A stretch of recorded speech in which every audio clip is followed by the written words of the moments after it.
Hello everyone! Gutom na ba kayo? Ako din gutom na.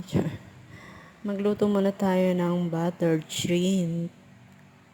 Ikat muna natin yung likod ng hipon. Tanggalin natin yung black, yung dumi ng hipon. Cholesterol daw kasi to. Ayan, matagal matanggal guys, magtanggal. It takes time. Tsaga-tsaga lang. Pero sulit naman pag naluto, masarap.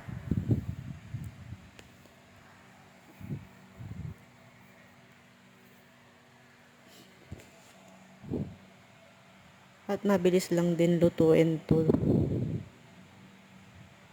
Igisa mo lang sa garlic, butter.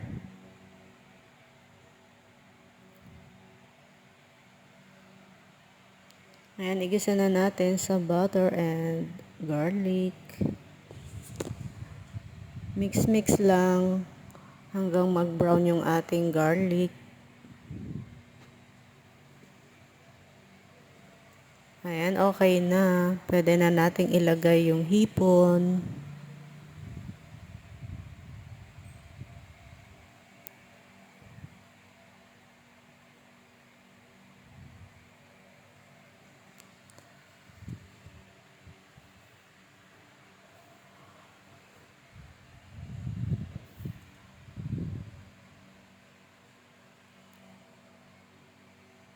Halo-haloin nyo lang guys hanggang mag-pinkish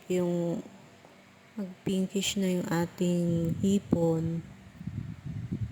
Ibig sabihin nun, luto na. Pero lagyan muna natin ng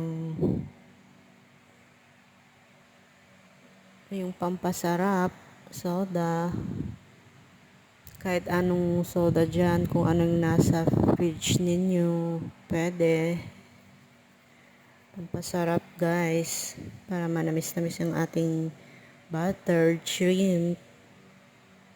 Ayan, nilagyan ko nga ng black pepper at salt to taste. Kunting asin. Ayan, okay na. Ready to serve. Let's eating guys.